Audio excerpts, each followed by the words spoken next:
Ladies and gentlemen, welcome to this channel, Brother Rogers. As you have been instructing me to open a new channel for preachings, I have done so. And I believe God is going to use this platform to change lives out there and to give hope to the hopeless. Ladies and gentlemen, if you're watching this video, kindly click the subscribe button and let us preach this gospel together.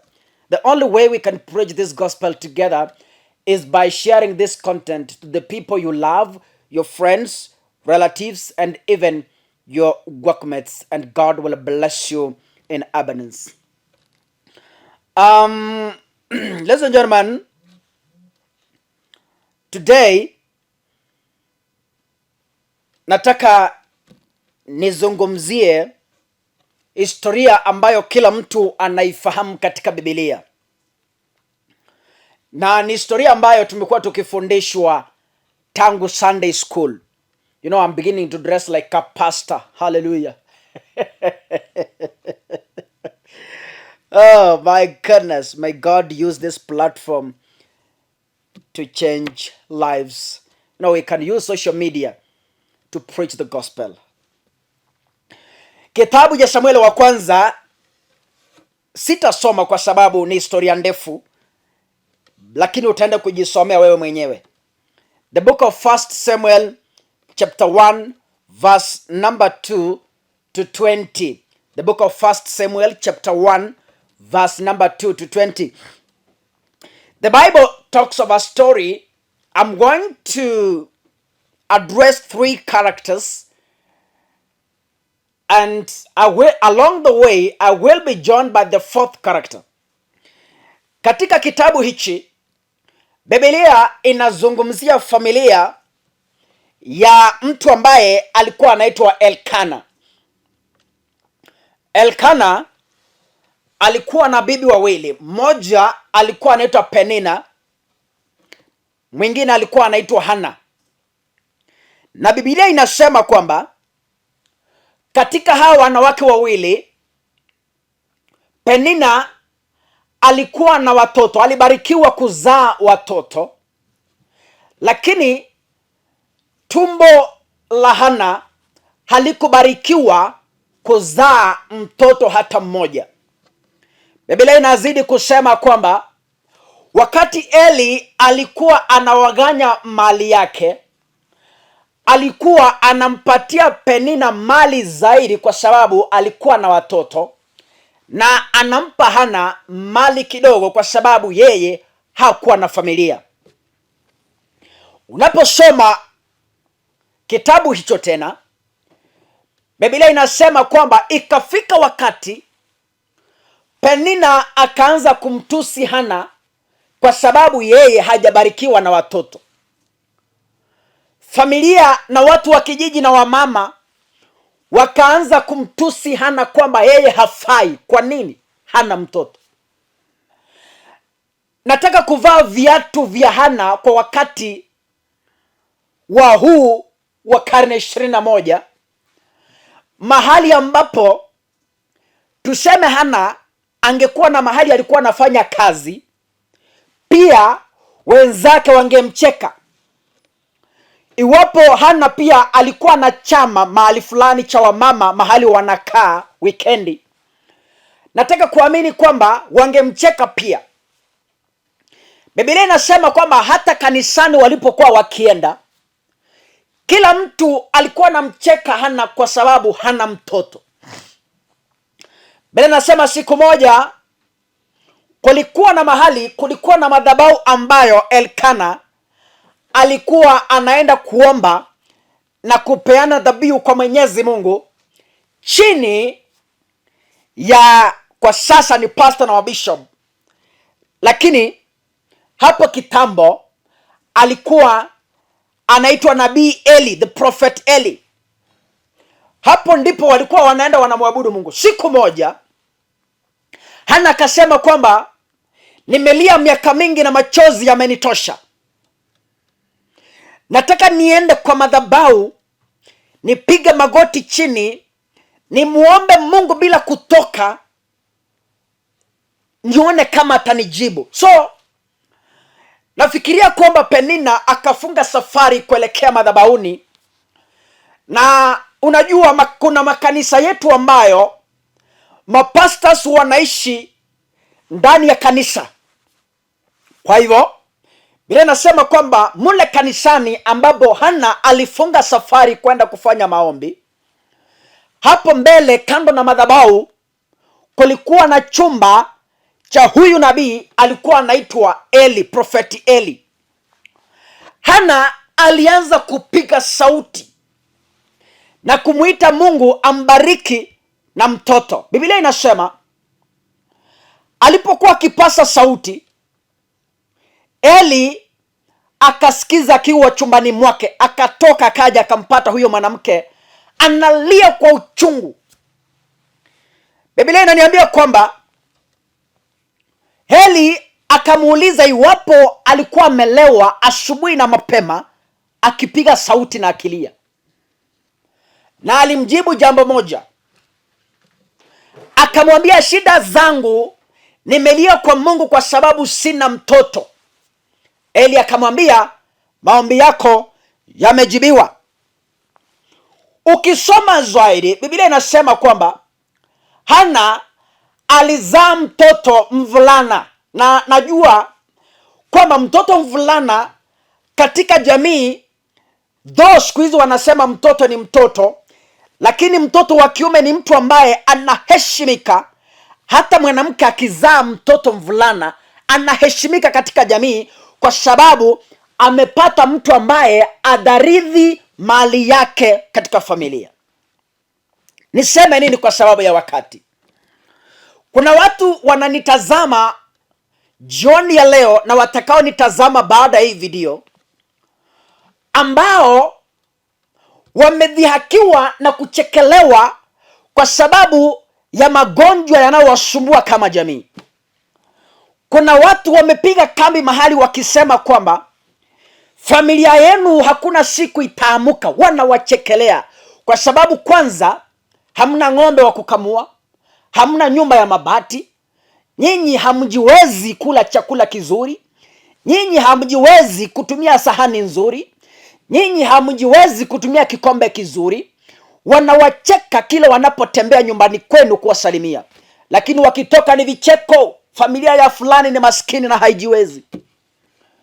Kuna watu hapa wamedhihakiwa kazini kwamba hawataweza. Ulisomeshwa mpaka university lakini uko nyumbani hauchapata kazi. Mama yako anadhihakiwa, ulifundisha mtoto ukatumia pesa na yupo nyumbani hajakusaidia. Kuna watu wananitazama hapa, umetafuta bwana miaka mingi na unachekelewa katika kijiji wakisema kwamba umezeeka. Watu hao wapo na wananitazama. Unapotembea watu maneno wanaoyazungumza njiani ni kwamba umezeekea kwa mama yako kwa sababu umetafuta bwana na hujabarikiwa. Kuna watu wametafuta mabibi.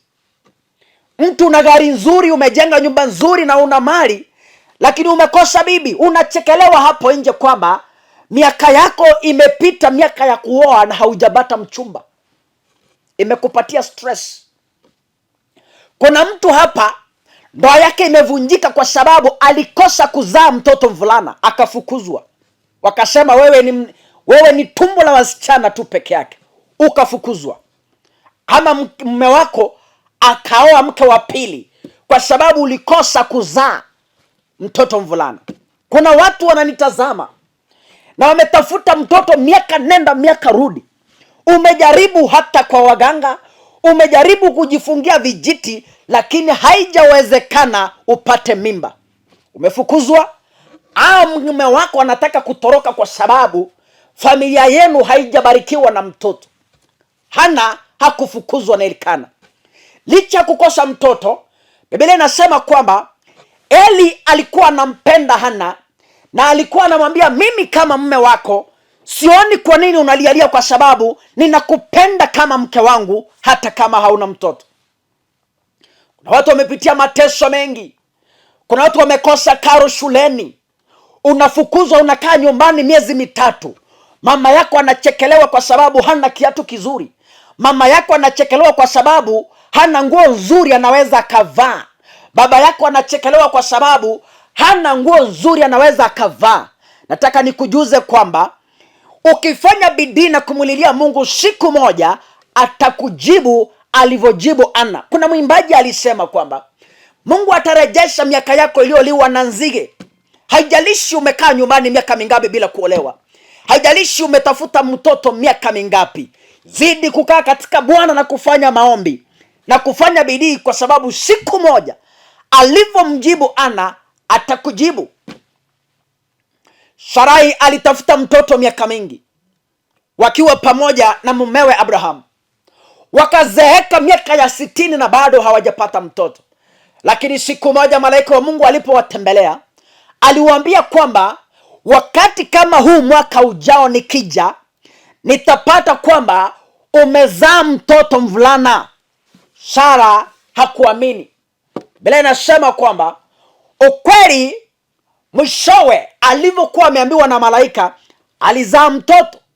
Haijalishi umetafuta kazi miaka mingapi, zidi kuvumilia na kufanya bidii katika kutafuta. Siku moja Mungu atajibu maombi na atarejesha miaka yako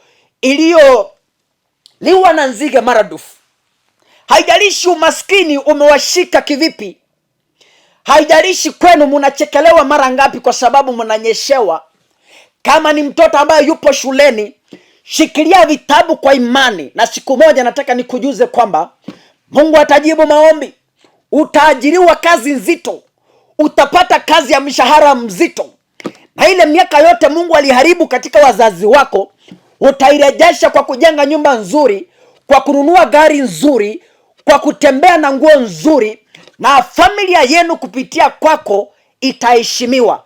Fanyeni bidii kwa imani.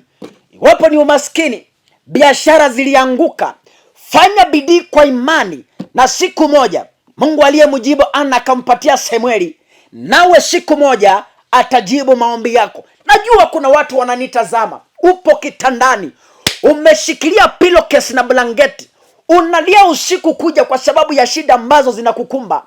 Siku moja shida zako Mungu atazijibu. Na waliokuwa wakikucheka, mwimbaji mmoja akasema kwamba wanaokudharau kuna siku watakusalimia kwa heshima kubwa. Wanaokudharau ofisini kwamba wewe ni mtu wa chini, ipo siku Mungu atakuinua na utakuwa meneja, utakuwa director, utakuwa CEO wa kampuni kubwa, na watakuheshimu. Waliokutupa nje, waliokudhihaki, waliokurushia mate, wakasema hautaweza kwa sababu ulikuwa watchman wa kampuni, wakasema hautaweza sababu wewe ni mtu wa kupiga deki, ipo siku Mungu atakunyanyua kutoka chini, akupandisha ngazi, na atakapokuweka kila binadamu atasimama akijiuliza maswali, iliwezekanaje? Ni Mungu, si mwingine. Wengine wakasema kwamba ni maombi, si uchawi. Hakuna shida ambayo Mungu hawezi akatatua.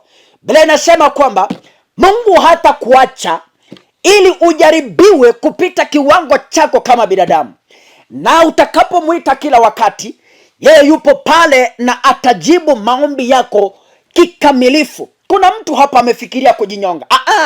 Usichukue kamba wala kunywa dawa, kwa sababu shida zako Mungu anazitatua wakati mchache kuanzia sasa, kwa sababu mlango uliofungwa, mlango wachawi walifunga kwenu, zile nguo walipeleka pale mtoni wakazifungia katika mchanga, wakasema hautaolewa, hautasoma na magonjwa yatatoka kwenu.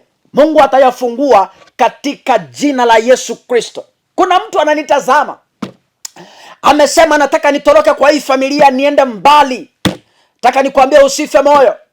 Kuna mwanadada ambaye ameolewa katika familia maskini, anaiangalia familia na anasema kwamba Mungu, familia niliyoolewa nitafanyaje siku moja nasi tujulikane katika fanya bidii dadangu, fanya bidii. Kuna wamama waliolewa katika familia maskini, leo hiyo wamesomesha watoto na wamejenga nyumba nzito. Unachohitaji ni kufanya bidii katika maombi na kufanya kazi. Bwana Yesu asifiwe. Jua kuna mtu amejitoa. Kuna mtu sasa hivi amekaa mahali amejikunja na lia akisema, mimi familia yetu ililaaniwa, maisha yangu yalilaaniwa, kwetu tulilaaniwa, kwetu tumerogwa. Hakuna mtu amekuroga. Omba Mungu, nafanya bidii, na siku moja kwa hakika alivyomjibu Ana akampatia mtoto Samueli, alivyomjibu Abrahamu na Sarai akawapa mtoto Joseph, akawapa mtoto Isaac. Na leo, siku ya leo, Mungu atakupatia mtoto. Penzi mtazamaji, kuna mtu ananitazama hapa, umetafuta imekukosa. Mungu atakujibu katika jina la Yesu.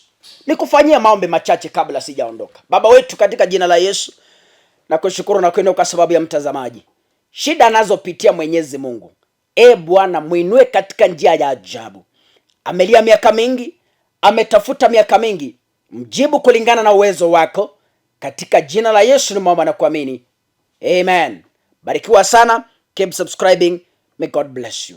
Asanteni sana.